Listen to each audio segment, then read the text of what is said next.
Hi friends, daily അപ്ഡേറ്റിലേക്ക് എല്ലാവർക്കും സ്വാഗതം. നാളെ മെയ് 29-ാം തീയതി ശനിയാഴ്ച ദിവസം നിങ്ങൾ അറിഞ്ഞിരിക്കേണ്ട പ്രധാനപ്പെട്ട കാര്യങ്ങളും നാളത്തെ റേഷൻ വിതരണവുമാണ് ഈ ഒരു വീഡിയോയിലൂടെ നിങ്ങളുമായി പങ്കുവെക്കുന്നത്. വീഡിയോയിലേക്ക് കിടക്കുന്നതിന് മുമ്പ് ആദ്യമായിട്ട് കാണുന്ന ആളുകൾ ചാനൽ സബ്സ്ക്രൈബ് ചെയ്ത് ബെല്ലൈക്കൺ എനേബിൾ ചെയ്ത് ഉപയോഗിക്കുക. വളരെ പ്രധാനമായിട്ടുള്ള അറിയിപ്പുകളാണ്, വീഡിയോ മുഴുവനായിട്ടും കാണുക. കൂടുതൽ ആളുകളിലേക്ക് വീഡിയോ എത്താൻ വേണ്ടി തീർച്ചയായിട്ടും നിങ്ങളൊന്ന് ലൈക്ക് ചെയ്യുക. ആദ്യം റേഷൻ വിതരണത്തിന്റെ കാര്യം തന്നെ പറയാം, കാരണം റേഷൻ വിതരണങ്ങൾ അവസാനിക്കാൻ പോവുകയാണ്. അപ്പോൾ നിങ്ങളുടെ വിഹിതങ്ങളൊന്നും നഷ്ടപ്പെടാതിരിക്കാൻ തന്നെ ഉടൻ തന്നെ പോയി കൈപ്പറ്റണമെന്ന് ഓർമ്മിപ്പിക്കുന്നു. എന്തെല്ലാം വിഹിതങ്ങളാണ് എല്ലാ ആളുകൾക്കും ഉള്ളത് എന്ന് എല്ലാവർക്കും അറിയാം. ഈ മാസത്തെ ഭക്ഷ്യവിഹിതങ്ങൾക്ക് പുറമെ ഏപ്രിൽ മാസത്തെ വിഷു കിറ്റിന്റെ വിതരണവും ഇതോടൊപ്പം അവസാനിക്കും. ഇപ്പോൾ വിതരണം ചെയ്തുകൊണ്ടിരിക്കുന്ന മെയ് മാസത്തെ ഭക്ഷ്യകിറ്റിന്റെ വിതരണം ജൂൺ മാസത്തിലും തുടരുന്നതായിരിക്കും.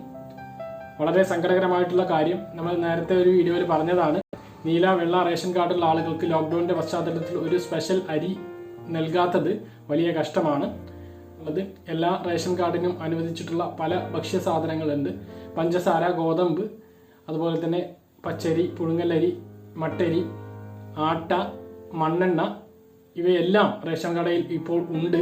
നിങ്ങൾക്ക് പോയിട്ട് വാങ്ങാവുന്നതാണ്. ഈ മാസം മണ്ണെണ്ണ വാങ്ങിയിട്ടില്ലെങ്കിൽ അടുത്ത 2 മാസം മണ്ണെണ്ണ കിട്ടുകയില്ല എന്നുള്ള കാര്യം കൂടി ഓർമ്മിപ്പിക്കുന്നു. ഇനി മറ്റ് പ്രധാനപ്പെട്ട അറിയിപ്പിലേക്ക്. എല്ലാവരുടെയും ചർച്ച ഇപ്പോൾ ഇനി ലോക്ക്ഡൌൺ നീട്ടുമോ അതോ ലോക്ക്ഡൌൺ ഒഴിവാക്കുമോ എന്നുള്ളതാണ്. നിലവിൽ 30-ാം തീയതി വരെയാണ് ലോക്ക്ഡൌൺ പ്രഖ്യാപിച്ചിട്ടുള്ളത്. ആ ഒരു പശ്ചാത്തലത്തിലാണ് കേന്ദ്ര സർക്കാരിന്റെ കടുത്ത ഒരു നിർദ്ദേശം വന്നിട്ടുള്ളത്. അതായത് നിലവിൽ TPR ടെസ്റ്റ് പോസിറ്റിവിറ്റി നിരക്ക് 10% മുകളിലുള്ള ഒരു സ്ഥലത്തും ലോക്ക്ഡൌൺ ഒറ്റയടിക്ക് ഒഴിവാക്കരുത് എന്നാണ് കേന്ദ്ര സർക്കാരിന്റെ നിർദ്ദേശം. ആ ഒരു സാഹചര്യത്തിൽ നമ്മുടെ TPR ഇന്നാണ് ഏറ്റവും കുറഞ്ഞ ഒരു സാഹചര്യം ഉണ്ടായത്. ഇപ്പോൾ 17-ന് താഴെ ഇന്നത്തെ TPR എത്തിയിട്ടുണ്ട്. ആ ഒരു സാഹചര്യത്തിൽ നമുക്ക് ആശ്വാസം നൽകുന്ന കാര്യമാണ്. എങ്കിലും ഈ ഒരു ഘട്ടത്തിൽ ലോക്ക്ഡൌൺ ഒഴിവാക്കാൻ സാധ്യതയില്ല. ഇനി 10% കുറവ് ആയാൽ പോലും ഒറ്റയടിക്ക് ലോക്ക്ഡൌൺ ഒഴിവാക്കുകയില്ല. ഘട്ടങ്ങളായിട്ടായിരിക്കും ലോക്ക്ഡൌൺ ഒഴിവാക്കുക. അങ്ങനെ ഒഴിവാക്കാനാണ് കേന്ദ്ര സർക്കാരിന്റെ നിർദ്ദേശം.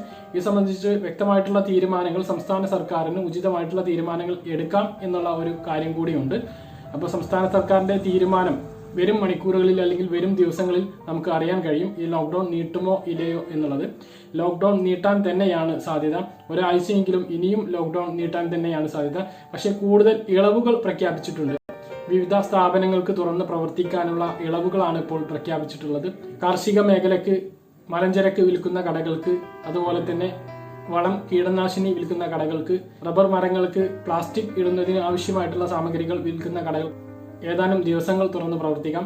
അതോടൊപ്പം തന്നെ വർക്ക്ഷോപ്പുകൾക്ക് ശനി, ഞായർ ദിവസങ്ങളിലും, മൊബൈൽ കമ്പ്യൂട്ടർ റിപ്പയർ സ്ഥാപനങ്ങൾക്ക് ആഴ്ചയിൽ 2 ദിവസം തുറന്ന് പ്രവർത്തിക്കാം. ഒപ്പം തന്നെ ഗ്യാസ് സ്റ്റൗകൾ റിപ്പയർ ചെയ്യുന്ന കടകൾക്ക്, സ്ഥാപനങ്ങൾക്ക് തുറന്ന് പ്രവർത്തിക്കാനുള്ള അനുമതിയുണ്ട്. മറ്റുള്ള ഇളവുകളൊക്കെ മുമ്പ് പ്രഖ്യാപിച്ചതാണ്. ജ്വല്ലറികൾക്കും തുണിക്കടകൾക്കൊക്കെ ഇതിനു മുമ്പ് ഇളവുകൾ പ്രഖ്യാപിച്ചിരുന്നു. അപ്പോൾ ഇങ്ങനെയുള്ള ഇളവുകളൊക്കെയുണ്ട്. വരും ദിവസങ്ങളിൽ കൂടുതൽ ഇളവുകൾ ഉണ്ടാവാനുള്ള സാധ്യതയും ഉണ്ട്.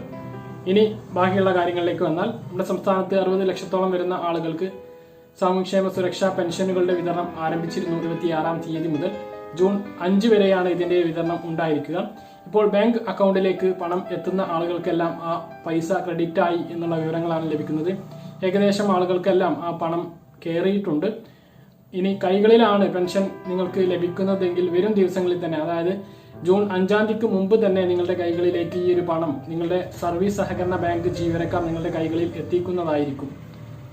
മറ്റൊരു സന്തോഷം നൽകുന്ന വാർത്ത, മുഖ്യമന്ത്രി പറഞ്ഞ ഒരു കാര്യം തന്നെയാണ്. കോവിഡ് മൂലം രക്ഷിതാക്കൾ മരിച്ച വിദ്യാർത്ഥികളെ സർക്കാർ ഏറ്റെടുക്കുന്നു എന്നുള്ള ഒരു കാര്യം തന്നെയാണ്. അതായത് മാസം അവർക്ക് 2000 രൂപ വിതരണം ചെയ്യും. 18 വയസ്സുവരെയുള്ള വിദ്യാഭ്യാസ ചെലവും സർക്കാർ ഏറ്റെടുക്കും എന്നും സർക്കാർ വ്യക്തമാക്കിയിട്ടുണ്ട്. അതോടൊപ്പം തന്നെ ജൂൺ 1 മുതൽ നമ്മുടെ സ്കൂളുകൾ തുറക്കുകയാണ്. വിക്ടേഴ്സ് ചാനൽ വഴി തന്നെയാണ് ക്ലാസുകൾ തുടങ്ങുന്നത്. ഈ ഒരു സാഹചര്യത്തിൽ യൂണിഫോമിന്റെ ആവശ്യമില്ല. പക്ഷേ 9 ലക്ഷം വിദ്യാർത്ഥികൾക്ക് കൈത്തറി യൂണിഫോമുകൾ നൽകും. യൂണിഫോമുകൾ നൽകാൻ കഴിയാത്ത വിദ്യാർത്ഥികൾക്ക് 600 രൂപ അലവൻസ് ആയി സ്കൂൾ അടക്കുന്നതിന് മുമ്പ് നൽകുമെന്നും വിദ്യാഭ്യാസ മന്ത്രി വ്യക്തമാക്കിയിട്ടുണ്ട്. അതുപോലെ തന്നെ വീട്ടമ്മമാർക്ക് വേണ്ടിയിട്ടുള്ള സ്മാർട്ട് കിച്ചൺ പദ്ധതിക്ക് വേണ്ടിയിട്ടുള്ള 3-അംഗ വിദഗ്ധ സമിതിയെ നിയമിച്ചു എന്നുള്ള ഒരു സന്തോഷകരമായിട്ടുള്ള വിവരം കൂടിയുണ്ട്. സ്മാർട്ട് കിച്ചൺ പദ്ധതിയുടെ ഭാഗമായിട്ട് ആദ്യം വാഷിംഗ് മെഷീനാണ് വീടുകളിൽ എത്തുക. കുടുംബശ്രീ വഴി KSFE ചിട്ടികൾ മുഖേനയായിരിക്കും ഈ ഒരു വാഷിംഗ് മെഷീൻ നിങ്ങളുടെ വീടുകളിൽ എത്തുക. താല്പര്യമുള്ള ആളുകൾക്ക് അത്തരം വാഷിംഗ് മെഷീൻ ചെറിയ തുകയ്ക്ക് വാങ്ങാവുന്നതാണ്. തവണകളായി അതിന്റെ തുക അടച്ച് നൽകിയാൽ മതിയാകും. അതുപോലെ മിക്സർ ഗ്രൈൻഡറുകളും അതുപോലെ തന്നെ ഫ്രിഡ്ജും വാങ്ങാൻ സാധിക്കും. ഇങ്ങനെ വീട്ടമ്മമാർക്ക് ജോലിഭാരം കുറക്കുന്നതിനാവശ്യമായിട്ടുള്ള സാമഗ്രികൾ വീടുകളിൽ എത്തിച്ചു നൽകുന്ന പദ്ധതിയാണ് സ്മാർട്ട് കിച്ചൺ പദ്ധതി. ആ ഒരു പദ്ധതി നടപ്പിലാക്കാൻ വേണ്ടിയിട്ടാണ് ഇപ്പോൾ 3 അംഗ വിദഗ്ധ സമിതിയെ നിയമിച്ചിട്ടുള്ളത്. അതോടൊപ്പം പോലീസിന്റെ ഭാഗത്തു നിന്നുള്ള വളരെ പ്രധാനമായിട്ടുള്ള 2 അറിയിപ്പുകളാണ് ഇനി പറയുന്നത്. കോവിഡ് വാക്സിൻ എടുത്താൽ 2 വർഷത്തിനുള്ളിൽ മരണപ്പെട്ടു പോകും എന്നുള്ള തരത്തിലുള്ള വ്യാജ വാർത്തകൾ സമൂഹ മാധ്യമങ്ങളിലൂടെ ഷെയർ ചെയ്തുകൊണ്ടിരിക്കുകയാണ്. അത് തികച്ചും തെറ്റാണ്. പോസ്റ്റുകൾ ഷെയർ ചെയ്യുന്ന ആളുകൾ സൂക്ഷിക്കുക, നിങ്ങൾ പെടാനുള്ള സാധ്യതയുണ്ട്. പോലീസ് നിങ്ങളെ നിരീക്ഷിക്കുന്നുണ്ട് എന്നുള്ള കാര്യം ഓർക്കുക. അത്തരത്തിലുള്ള വാർത്തകൾ ആരും പ്രചരിപ്പിക്കരുത്. അതോടൊപ്പം തന്നെ നമ്മൾ കോവിഡ് വാക്സിൻ എടുത്തതിന് ശേഷം നമുക്ക് ലഭിക്കുന്ന സർട്ടിഫിക്കറ്റ് പല ആളുകളും സമൂഹ മാധ്യമങ്ങളിലൂടെ പ്രചരിപ്പിക്കാറുണ്ട്. നമ്മൾ വാക്സിൻ എടുത്തു എന്ന് മറ്റുള്ളവരെ ബോധ്യപ്പെടുത്താൻ വേണ്ടിയിട്ട് മിനിമം ഒരു വാട്സപ്പ് സ്റ്റാറ്റസ് ആക്കുകയെങ്കിലും ചെയ്യുന്നതാണ്. അത്തരത്തിലുള്ള നടപടികൾ ആരും ചെയ്യരുത്. വാട്സപ്പിൽ സ്റ്റാറ്റസ് ആക്കുകയോ വാട്സപ്പിൽ ആർക്കും ഷെയർ ചെയ്തു കൊടുക്കുകയോ അതോടൊപ്പം തന്നെ ഫേസ്ബുക്കിൽ അപ്ലോഡ് ചെയ്യുകയോ ചെയ്യരുത്. അത് നിങ്ങളുടെ ഡാറ്റ ചോരാനുള്ള സാധ്യതയുണ്ട്. നിങ്ങളുടെ ആധാർ നമ്പർ ഉൾപ്പെടെ മറ്റുള്ള എല്ലാ വിവരങ്ങളും ആ ഒരു സർട്ടിഫിക്കറ്റിലുണ്ട്. ബാങ്ക് അക്കൗണ്ടിൽ നിന്ന് വരെ സാമ്പത്തിക നഷ്ടം ഉണ്ടാവാൻ ഇത് കാരണമാകും. അപ്പോൾ എല്ലാ ആളുകളും ആ കാര്യം പ്രത്യേകം ശ്രദ്ധിക്കുക. അത്തരത്തിലുള്ള ഒരു നടപടി നിങ്ങളുടെ ഭാഗത്തുനിന്ന് ഉണ്ടാകരുത് എന്ന് പോലീസ് വ്യക്തമാക്കിയിട്ടുണ്ട്. ഇത്രയാണ് നാളത്തെ അറിയിപ്പുകളായി നിങ്ങളെ അറിയിക്കാനുള്ളത്. പറഞ്ഞ കാര്യങ്ങൾ വ്യക്തമായിട്ട് മനസ്സിലാക്കണമെന്ന് കരുതുന്നു. ഇതുപോലുള്ള അപ്ഡേഷനുകൾ ലഭിക്കാൻ ഈ ചാനൽ സബ്സ്ക്രൈബ് ചെയ്ത് ബെല്ലൈക്കൺ എനേബിൾ ചെയ്ത് വെക്കുക. ഈ വീഡിയോക്ക് ഒരു ലൈക്ക് ചെയ്ത് നിങ്ങൾ പോവുക. നിങ്ങളുടെ അഭിപ്രായങ്ങൾ താഴെ കമൻ്റായിട്ട് രേഖപ്പെടുത്തുക. മറ്റൊരു വീഡിയോയുമായി നമുക്ക് വീണ്ടും കാണാം. അതുവരേക്കും ബൈ.